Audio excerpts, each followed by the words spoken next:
جس طرح اللہ اپنے رسول کے ساتھ، اسی طرح وہی اللہ کی معیت اس وقت ابو بکر صدیق رضی اللہ عنہ وارضاہ کو حاصل تھی۔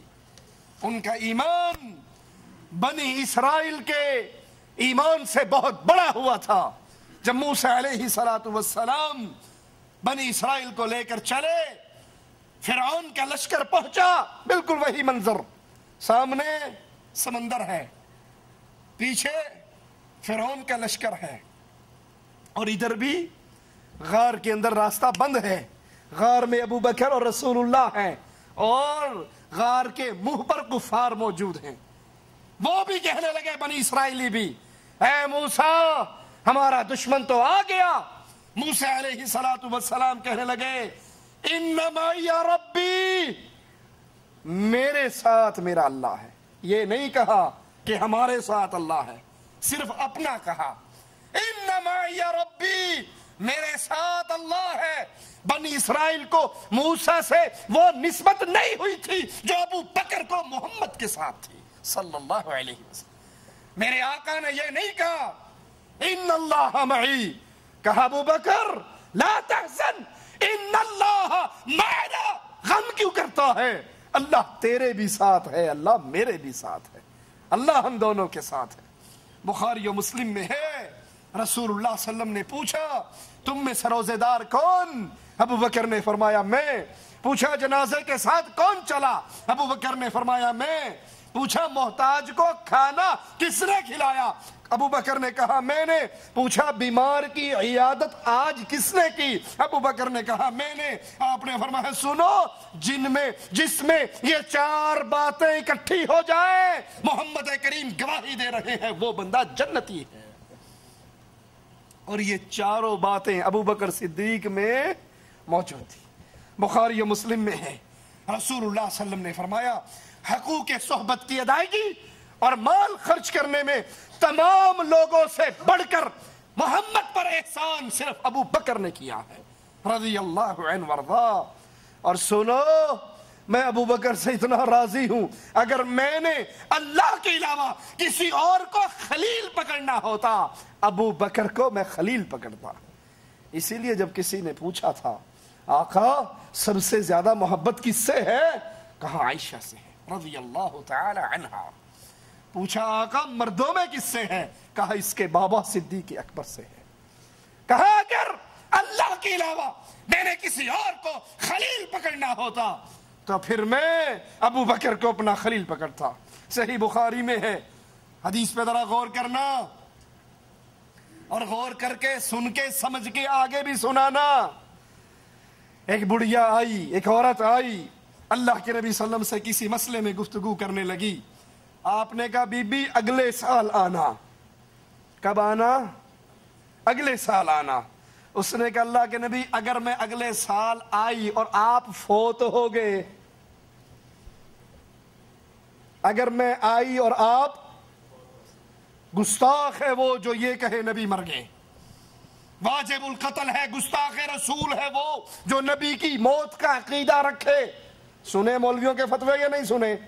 اور یہ صحابیہ ہے، یہ بھی بابن تھی، یہ کہہ رہی نبی میں آؤں اور آپ مر چکے ہوئے، میں آپ کو نہ پاؤں، میں آؤں اور آپ فوت ہو چکے ہو، پھر میں کیا کروں؟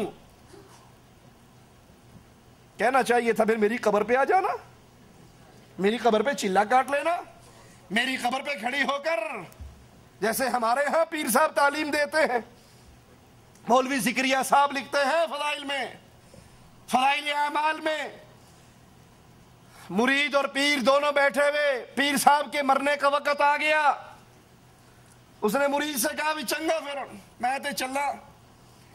مرید اس کا سرہانہ پکڑ کے رونے لگ گیا، بابا جی ابھی تو کوئی خاص فیض بھی نہیں اٹھایا، ابھی تو علی باتاں پڑھنی شروع کی، تسی ٹر چل رہے ہو، سیڑا کی بنے گا؟ کہا فکر نہ کر، پریشان کیوں ہوتا ہے، میری قبر پہ آنا، جو فیض میری زندگی میں پایا کرتا تھا میری قبر سے تجھے وہی فیض ملے گا۔ مرید بھی کہتا ہے کہ پھر میں نے پیر صاحب کی قبر پہ چلا کاٹا، جو ان کی زندگی میں فیض پایا کرتا تھا وہی قبر سے فیض ملتا رہا۔ اس حدیث میں کتنے عقیدوں کا رد ہے؟ پہلی بات وہ مواحدہ عورت کہہ رہی ہے میں آؤں آپ کو نہ پاؤں، آپ اگر مر گئے فوت ہو گئے۔ نبی کے بارے میں موت کا عقیدہ رکھنا گستاخی، وگرنہ نبی کی صحابیہ کیسے گستاخی کرتی؟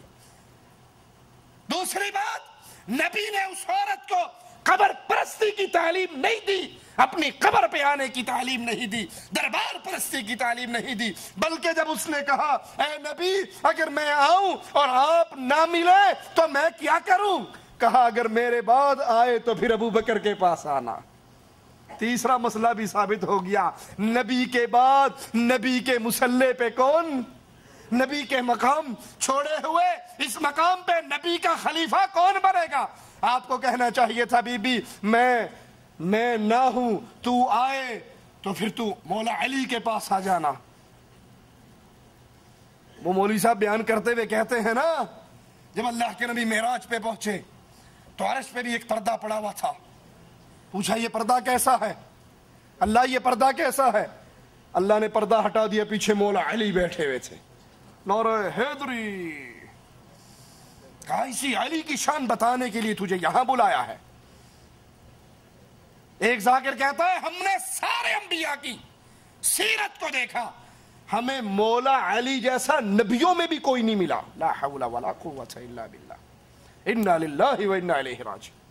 ایک ذاکر کہتا ہے کہ جب اللہ کے نبی خیبر کی جنگ کے لیے گئے، کفار کو چھیڑ بیٹھے، فتح ہو نہیں رہی تھی، مرحب نے فاحشہ عورتوں سے کہا نبی کی توہین میں شعر پڑھو، انہوں نے شعر پڑھے، نبی نے مصلی بچھایا اور اللہ سے کہا میں نہ کہتا تھا اس کو لے کر چلوں، لا حول ولا قوت الا باللہ، اور تو نے کہا تھا مدینے میں چھوڑ کر جا، ابو علی کو چھوڑ آیا ہوں، کافروں کو چھیڑ بیٹھا ہوں، فتح ہو نہیں رہی۔ کہا پھر جیسے قرآن کی آیت آتی ہے اس طرح آسمان سے علی زمین پر آئے۔ یہاں عورت پوچھ رہی ہے آقا میں آؤں آپ نہ ملے کس کے پاس جاؤں؟ آپ نے کہا بی بی اگر تو آئے اور میں نہ ہوں تو ابو بکر کے پاس آنا۔ ثابت ہوا اس حدیث سے بھی کہ ابو بکر رسول کریم صلی اللہ علیہ وسلم کے بعد خلیفۃ رسول بننے والے۔ صحیح بخاری میں اللہ کے نبی نے فرمایا ابو بکر تم غار میں میرے ساتھی، تم حوض کوثر پر بھی میرے ساتھی، غار میں میرے رفیق، حوض پر بھی میرے رفیق۔ اور ترمذی میں ہے حضرت عائشہ فرماتی ہیں ابو بکر رسول کریم صلی اللہ علیہ وسلم کی خدمت میں حاضر ہوئے تو اللہ کے نبی نے فرمایا انت عتیق من النار، اے ابو بکر تو وہ ہے جس کو اللہ نے دوزخ سے آزاد کر دیا ہے۔ اس دن کے بعد ابو بکر کا نام عتیق پڑ گیا۔ پھر فرمایا ابو بکر امت محمدیہ میں تم وہ شخص ہو جو سب سے پہلے اللہ کی جنت میں داخل ہو گئے۔ انبیاء کے بعد یہ شان صدیقی ہے کہ سب سے پہلے میرے نبی کی امت باقی نبیوں کی امتوں سے پہلے جنت میں جائے گی، اور نبی کی امت میں سب سے پہلے ابو بکر صدیق جنت میں جائیں گے۔ فاروق اعظم فرماتے ہیں ابو بکر ہم سب کے سردار، ہم سب سے بہتر، رسول اللہ کو ہم سب سے زیادہ پیارے، اور حضرت علی فرماتے ہیں ہم نیکی میں ابو بکر سے کبھی نہیں بڑھے۔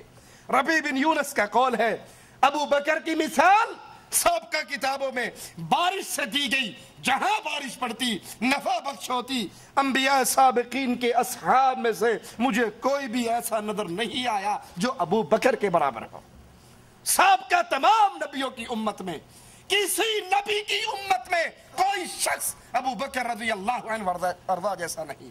حضرت عمر فرماتے ہیں اگر اہل زمین کے ایمان کو تولا جائے، ایک پلڑے میں زمین والوں کے ایمان کو رکھا جائے انبیاء کے بعد، اور ایک پلڑے میں اکیلے ابو بکر کے ایمان کو رکھا جائے تو ابو بکر کے ایمان والا پلڑا بھاری رہے گا۔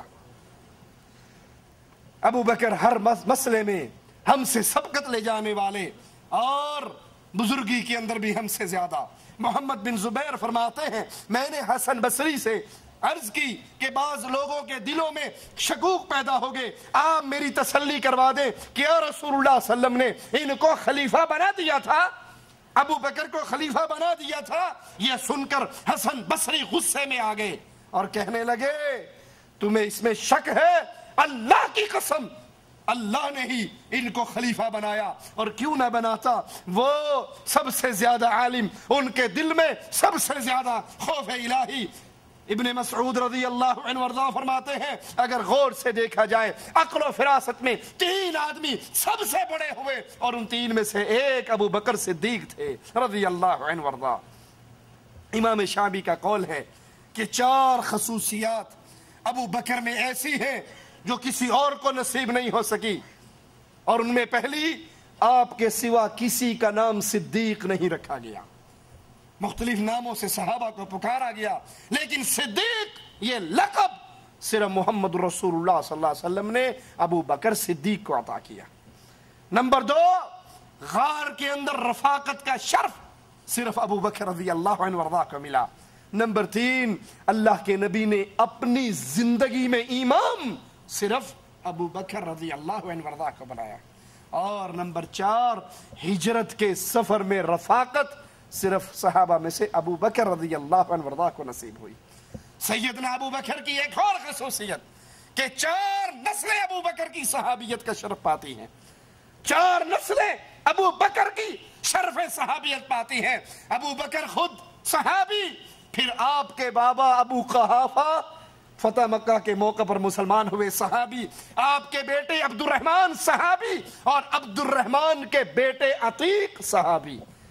4 نسلیں ابو بکر صدیق رضی اللہ عنہ وارضاہ کی صحابیت کا شرف پاتی ہیں۔ حسان بن ثابت رضی اللہ عنہ وارضاہ ابو بکر صدیق رضی اللہ عنہ وارضاہ کی شان میں چند اشعار پڑھتے ہیں جن کا ترجمہ کچھ یوں ہے: جب تم رنج و غم کے ساتھ کسی بھائی کا ذکر کرو تو ابو بکر کو یاد کرو جو ہم سے جدا ہو گئے، وہ نبی کریم صلی اللہ علیہ وسلم کے بعد بہترین خلق، پوری مخلوق میں نبی کے بعد سب سے افضل، سب سے زیادہ متقی اور عادل تھے، اپنے فرائض کو سب سے زیادہ پورا کرنے والے وہی ہیں جن کو قرآن نے ثانی اثنین کہا اور ان کی حاضری غار کی تعریف کی، وہی ہیں جنہوں نے سب سے پہلے تصدیق رسالت کی۔ سب جانتے ہیں کہ ابو بکر رسول کریم صلی اللہ علیہ وسلم کو پیارے تھے، وہ بہترین خلق تھے، نبی کریم ان کے برابر کسی اور کا درجہ نہ سمجھتے تھے۔ اور یاد رکھیے آخری بات، ابو بکر صدیق رضی اللہ عنہ وارضاہ کی خلافت پھولوں کی سیج نہیں تھی بلکہ کانٹوں کا بستر تھا۔ اس کو آرام دہ بنانے کے لیے ایک ایک کانٹا چننا ضروری تھا، اور ابو بکر صدیق کو اللہ نے یہ مقام عطا کیا کہ انتہائی مختصر دور کے اندر، انتہائی قلیل ایام میں ابو بکر صدیق رضی اللہ عنہ وارضاہ نے تمام فتنوں کے سر کو کاٹ ڈالا۔ وہ مرتدین کا فتنہ ہو، وہ نبوت کے جھوٹے دعوے دار ہو، وہ زکوٰۃ کا انکار کرنے والے ہو، ان سب فتنوں کا ابو بکر صدیق نے مٹا دیا، اور مسلمانوں کے لیے پھر فتوحات کے دروازے کھلے جو حضرت عمر رضی اللہ عنہ وارضاہ کے لیے اور آسان ہوئے، اور اس طرح مسلمانوں کی یہ حکومت پھیلتی رہی اور لا الہ الا اللہ کا پرچم آگے سے آگے پھیلتا رہا۔ اللہ سے دعا ہے اللہ ہمیں نبی کریم صلی اللہ علیہ وسلم کے صحابہ سے محبت کی توفیق عطا فرمائے، اللہ ہمیں زندہ رکھے، صحابہ کی محبت میں رکھے، موت دے تو اس حال میں دے، اللہ ہم سے راضی ہو، ہم اپنے اللہ سے راضی ہو۔ اقول قولی ھذا واستغفر اللہ لی ولکم ولسائر المسلمین فاستغفروه انه هو الغفور الرحیم۔